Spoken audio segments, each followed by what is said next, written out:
حضرت ابو بکر صدیق رضی اللہ تعالیٰ عنہ اپنے قبیلے کے سردار تھے، تجارت کرتے تھے اور وسیع آپ کا حلقہ احباب تھا، اور حلقہ احباب میں امیر لوگ تھے۔ جس طرح کا انسان خود ہوتا ہے اس طرح کی اس کی دوستی ہوتی ہے۔ آپ کے دوستوں میں شامل ہے حضرت عثمان غنی، آپ کا قریبی دوستانہ تھا حضرت عبد الرحمن ابن عوف سے، جو صحابہ میں سب سے زیادہ امیر ہے۔ آپ کے قریبی دوست تھے حضرت سعید بن زید، یہ آپ کے قریب کے لوگ تھے، حضرت طلحہ بن عبید اللہ۔ حضرت صدیق اکبر معاشرے کے اندر ایک نہایت سنجیدہ، سمجھدار، معاملہ فہم اور مدبر شمار کیے جاتے تھے، ایسا نہیں کہ کوئی جذباتی فیصلہ کرنے والا آدمی۔ حضرت صدیق اکبر نے نبی کریم صلی اللہ تعالی علیہ وسلم کے اعلان نبوت فرماتے ہی لوگوں کا رد عمل بھی دیکھ لیا تھا، فوری طور پر لوگ رائے کیا دے رہے ہیں وہ بھی دیکھ لیا تھا۔ ہمارے ہاں بہت سارے لوگوں کی ضمیر کی آنکھیں کھل جاتی ہیں، شعور کی نہیں کھولتے، سلا دیتے ہیں، کہتے ہیں ابھی حالات ٹھیک نہیں، حالانکہ ضمیر جاگ جاتا ہے، آنکھیں نہیں کھولتے۔ حضرت صدیق اکبر کو جب پتہ چل گیا محبوب سچے ہیں، تو پھر انہوں نے امت کو یہ اپنے عمل سے پیغام دیا ہے کہ ایمان، عشق، محبت، غلامی یہ جمہوری نہیں ہوتی کہ سارے کریں گے تو پھر میں کروں گا۔ جب ان کی آنکھیں دل کی کھل گئیں تو ضمیر کی بھی کھولی، اور پھر لوگوں کو نہیں دیکھا وہ کلمہ پڑھ رہے ہیں کہ نہیں پڑھ رہے، وہ فوراً کلمہ پڑھ کے مسلمان۔ ابو بکر صدیق رضی اللہ تعالیٰ عنہ فوراً فیصلہ کرنے والی شخصیت کا نام ہے، اور فوراً فیصلوں پہ عمل درآمد کرنے والی شخصیت کا نام ہے۔ اور حضور کے ایسے فیصلے بھی جو لوگوں کے لیے سمجھنا مشکل تھے۔ حضور علیہ الصلوۃ والسلام چلے گئے حدیبیہ میں، 1400-1500 صحابہ سے خود نبی کریم نے فرمایا احرام باندھو بھائی عمرہ کریں گے۔ یا کسی آدمی کا ویسے تھوڑا لیٹ ہو جائے عمرہ تو لوگ پوچھتے آپ گئے نہیں، خیریت تو ہے؟ تو نبی کریم 1400-1500 لوگوں کو لے کر گئے، اور جب مقام حدیبیہ پر پہنچے تو کفار نے روک لیا، انہوں نے کہا ہم نہیں جانے دیں گے آپ کو۔ وہاں صلح لکھی گئی، شرائط طے ہوئی، ان میں ایک شرط یہ تھی کہ اس سال آپ واپس جائیں گے، اگلے سال آئیں گے، بندھے ہوئے احرام کھولیں گے۔ کون؟ جو کعبے کے مالک اور وارث ہیں، خود نبی پاک علیہ السلام۔ آپ واپس جائیں۔ حضور نے شرط مان لی۔ پھر شرط انہوں نے رکھ دی ایک نئی، کہا جو بندہ مسلمان مکے سے مدینے جائے گا مدینے والے پناہ نہیں دیں گے، واپس بھیج دیں گے۔ کہ مدینے کا شخص مکے گیا تو مکے والے واپس نہیں بھیجیں گے، شرط برابر کی نہیں۔ پر حضور نے فرمایا مان لو، لکھو۔ بڑا مشکل کام ہے اس طرح کی باتیں کرنا، یہ تو دب کے صلح ہو رہی ہے۔ اب ایک اور شرط، جب شرطیں لکھی جا رہی تھی تو ایک اور شرط، حضرت مولا علی شیر خدا مولا کائنات رضی اللہ تعالیٰ عنہ کے ہاتھ میں قلم تھا، وہ لکھ رہے تھے۔ جب شرطیں لکھنے لگے تو انہوں نے لکھا محمد رسول اللہ صلی اللہ تعالیٰ علیہ وسلم اور قریش مکہ کے مابین معاہدہ۔ اس پر بھی کفار بولے، انہوں نے کہا یہ بھی ہمیں قبول نہیں، آپ محمد ابن عبداللہ لکھیں، محمد رسول اللہ نہیں، محمد ابن عبداللہ لکھیں۔ یہی تو ہمارا آپ سے مسئلہ ہے معاذ اللہ، اگر ہم آپ کو رسول اللہ مان جائیں تو لائی کس بات کی؟ آپ کاٹیے۔ حضور کا حکم ماننا بڑا ضروری ہے۔ نبی پاک نے فرمایا حضرت علی سے یہ رسول اللہ کاٹ دو۔ مولا علی قلم چھوڑ کے پیچھے کھڑے ہو گئے، پھر فرمایا اسے کاٹ دو، پھر پیچھے کھڑے ہو، کاٹ دو۔ شیر تھے، شیر اور دلیر لوگوں کی آنکھوں میں آنسو کم آتے ہیں۔ تیسری دفعہ کریم نے فرمایا علی میں نے کہا ہے کاٹ دو، ہاتھ باندھ دیے، کہا حضور نہیں کاٹنا تھا۔ غلام فریدہ میں ساری تیری، تینوں اجے یقین نہیں آیا، کاٹ دو اس کو۔ تو مولا کائنات نے، اب حضور نے یہ نہیں فرمایا لکھنا آتا ہے تو کاٹنا کیوں نہیں آتا، یہ نہیں فرمایا، حضور نہیں کاٹا جاتا۔ فرمایا چل پھر اس طرح کر، تو پیچھے ہٹ۔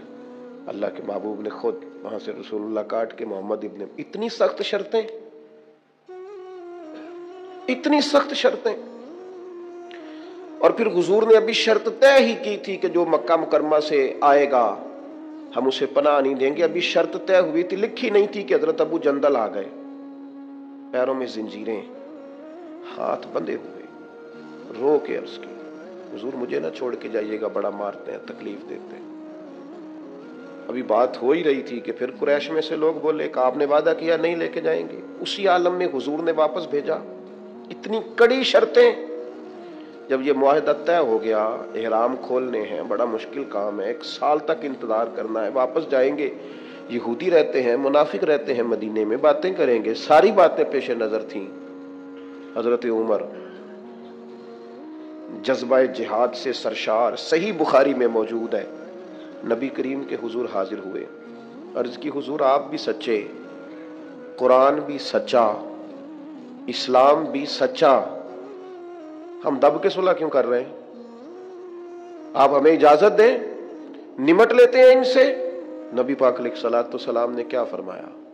فرمایا عمر میں اللہ کا رسول ہوں، میں مرضی سے فیصلے نہیں کرتا، وہی کہتا ہوں جو میرا رب حکم ارشاد فرماتا ہے۔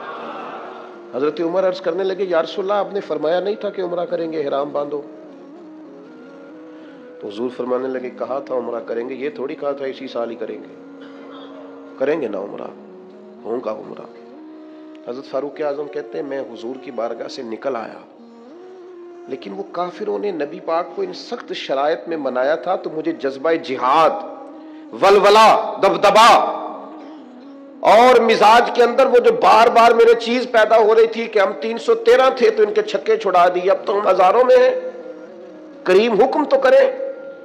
فرماتے ہیں میں وہاں سے تھوڑا پیچھے گیا تو حضرت ابو بکر صدیق موجود تھے، میں نے کہا ابو بکر حضور بھی سچے، وہی باتیں جو حضور سے کی تھی، ابو بکر صدیق نبی پاک بھی سچے، قرآن بھی سچا، اسلام بھی سچا، تو ہم دب کے صلح کیوں کریں؟ تو فرماتے ہیں کہ حضرت صدیق اکبر نے مجھے ایسے مزاج شناسہ ہیں نبی پاک کے، وہی جواب دیا جو حضور نے دیا تھا، کہنے لگے عمر تجھے تیری ماں روئے، وہ اللہ کے رسول ہیں، وہ مرضی سے فیصلہ نہیں کرتے، وہی فرماتے ہیں جو رب انہیں حکم ارشاد فرماتا ہے۔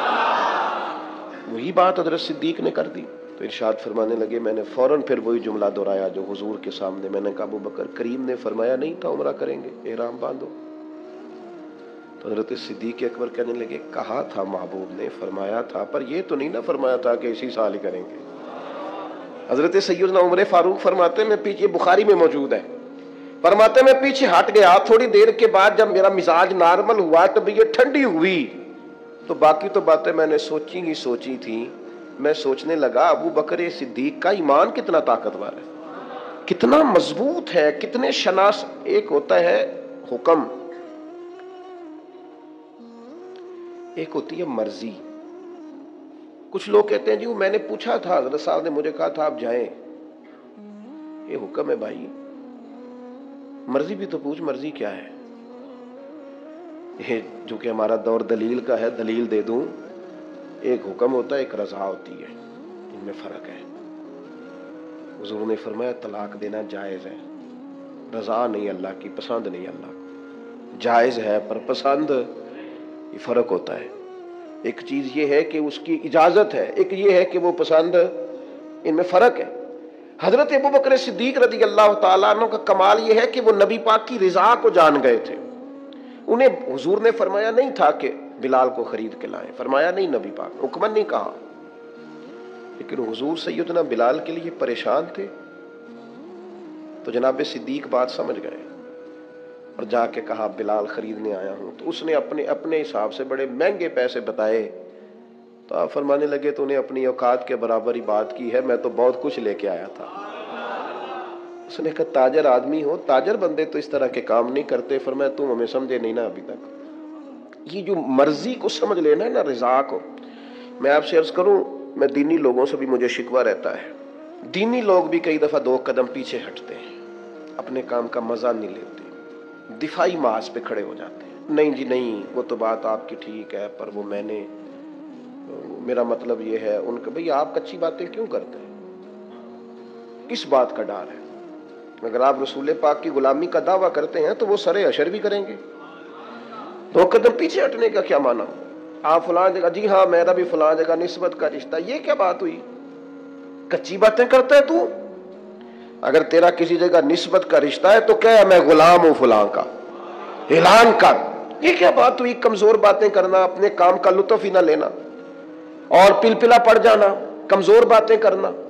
ایک سرکاری نشست تھی، ایک دفعہ مجھے دعوت دے لی گئی، اس میں کچھ اور فکر کے لوگ بھی موجود تھے، تو ایک صاحب نے مجھے کہا کہ نظریاتی طور پر اب وقت آ نہیں گیا کہ کچھ چیزوں کو طے کر لیا جائے، اور میں نے کہا کسی کو گالی تو پہلے بھی نہیں دیتے، مزاج ہی نہیں ہے، برا تو پہلے بھی نہیں کہتے، اپنا کام کر رہے ہیں، نہیں اگر تھوڑی سی، میں نے کہا ایک بات بڑی پکی ہے، مضبوط ہے، ہم نے دعا مانگی ہے کہ ہماری آنے والی نسلوں میں بھی مالک وہ بچہ پیدا کرنا جو یا رسول اللہ کہنے والا ہے۔ میں وہ سنی ہوں جمیل قادری مرنے کے بعد میرا لاشا بھی کہے گا صلاۃ و نظریاتی کمزوری کوئی نہیں، کچی بات ہوگا قیامت۔ داتا صاحب جاتے ہیں تو میرے بھائی ہم ڈٹ کے جاتے ہیں، خواجہ اجمیر کے ہاں جاتے ہیں تو اللہ کے فضل سے ڈٹ کے جاتے ہیں، غوث اعظم جیلانی کو مرشد مانتے ہیں تو دعویٰ یہ ہے کہ خدا کے فضل سے ہم پر ہے سایہ غوث اعظم کا، اور ہمیں دونوں جہاں میں ہے سہارا غوث اعظم۔ کمزور نہیں، اپنی زندگی کو نظریاتی بنائیں، اپنی زندگی میں کچھ چیزوں کو طے کریں، اور اس رنگ میں نہ پوری طرح، یعنی کوئی دیکھ کے پوچھ لے آپ سے کہ آپ فلاں کے شاگرد ہیں، کوئی آپ کی بات سن کے پوچھ لے فلاں سے بیعت ہیں آپ کی شخصی، یعنی تیری تصویر میں وہ رنگ بھرے ہیں میں نے، لوگ دیکھیں گے تجھے اور پہچانیں گے مجھے۔ انسان کی کیفیات ہوں، یعنی اس کا انداز ہو، اس کا طور طریقہ ہو، لوگوں کو پتہ چلے کہ اس کی نسبت کس جگہ پہ ہے، کمزور کچی باتیں نہیں۔ عیسائی اس طرح کرتے تھے کہ ان کے ہاں جب کوئی بچہ پیدا ہوتا نا تو وہ بچے کو نا برتن میں زرد رنگ پانی میں ڈال کے نا تو بچے کے اوپر ڈالتے ہیں، کہتے اب یہ عیسائی ہو گیا، ہم نے اسے زرد رنگ چڑھا دیا۔ تو بعض لوگوں نے نا مسلمانوں سے پوچھا، اور میرا خیال یہ ہے کہ اس طرح کے سوالات اکثر عورتوں سے کرتی ہیں، تمہارا کون سا رنگ ہے؟ عیسائی رنگ ڈالتے تھے اپنے بچوں کو زرد رنگ، اب یہ پکا عیسائی ہو گیا ہے۔ تو رب کریم نے فرمایا ان سے کہو صبغۃ اللہ، ہم نے اللہ کا رنگ اوڑا ہے۔ یہ قرآن مجید کی آیت جو میں نے تلاوت کی، مسلمان کا رنگ کیا ہے؟ صبغۃ اللہ، ہم نے اللہ کا رنگ لیا ہے۔ ومن احسن من اللہ صبغہ، اور ان سے پوچھو اللہ کے رنگ سے سونا رنگ بھی کسی کا ہو سکتا ہے؟ یہ مسلمانوں پر جو رنگ ہے یہ اللہ، اور پوری طرح رنگ گئے اس میں، کون کون رنگے؟ تمام صحابہ، تمام اہل بیت، اس کے بعد اولیاء، صوفیاء، اتقیاء، علماء، مفسرین، محدثین، تاریخ انسانیت میں بڑے لوگ آئے جو صبغۃ اللہ، اللہ کے رنگ میں رنگ گئے، عقیدے مضبوط، توکل مضبوط، شکر مضبوط، صبر مضبوط، حضور کی غلامی مضبوط، کہ میرا دل کرتا ہے دو لوگوں کے نام لوں جو پوری طور پر صبغۃ اللہ میں رنگ گئے۔ ایک نام انبیاء میں ہے، وہ ہے حضرت ابراہیم خلیل اللہ کا، واتخذ اللہ ابراہیم خلیلا، میں نے جناب ابراہیم علیہ السلام کو اپنا خلیل بنا لیا۔ اور کیسے بنایا؟ وَإِذِ ابْتَلَىٰ إِبْرَاهِيمَ رَبُّهُ بِكَلِمَاتٍ فَأَتَمَّهُنَّ قَالَ إِنِّي جَاعِلُكَ لِلنَّاسِ إِمَامًا، رب فرماتا ہے میں نے بعض باتوں میں جناب ابراہیم کو آزمایا، میں نے امتحان لیا، یاری تیری سونا تے آزمائشاں تیریاں اگ، سونا پرکھیا جامدائی پہلو نال اگاں دے لگ۔ اللہ فرماتے ہیں میں نے ان سے امتحان لیا، فَأَتَمَّهُنَّ، پھر امتحان لینے والا فرماتا ہے وہ میرے امتحان پہ پورے اترے۔ قَالَ إِنِّي جَاعِلُكَ لِلنَّاسِ إِمَامًا، فرمایا ابراہیم اب میں آپ کو لوگوں کا امام بنانے والا ہوں۔ حضرت ابراہیم انبیاء میں اور امت مسلمہ میں جس نے پورا رنگ پوری طرح اوڑا ہے نا اللہ کا رنگ، وہ حضرت ابوبکر صدیق، پوری طرح صبغۃ اللہ۔ نبی پاک علیہ السلام نے فرمایا جنتیوں کی 360 نشانیاں ہیں، کسی میں ایک بھی پائی جائے نا تو وہ جنتی ہے۔ حضرت صدیق اکبر دھیمے بڑے تھے، بات بڑی آہستگی سے کرتے تھے، لہجہ بڑا بردباری والا تھا، دھیمے سے انداز میں عرض کی حضور غلام میں بھی کوئی 360 میں سے ایک آدھ پائی جاتی ہے؟ وہ جنتیوں کی 360 علامتیں، کسی میں ایک پائی جائے علامت تو بندہ جنتی ہے۔ جنتیوں کی علامتوں میں سے تو بڑے دھیمے انداز میں، تھوڑا وہ شہرت سے بچنے والا، پیچھے پیچھے رہتا ہے اور جی چاہتا ہے ساری غزلیں اس پیارے کے نام کریں۔ پوچھا کہ میرے اندر بھی ایک پائی جاتی ہے؟ پھر حضور مسکرائے، اور جس انداز کا سوال تھا اس سے کئی لاکھ گنا بے حساب گنا بڑھ کے محبوب نے مسکرا کے کہ ابو بکر کسی میں ایک پائی جاتی ہے، کسی میں دو پائی جاتی ہیں، آپ کے اندر تو 360 ساری کی ساری پائی جاتی ہے،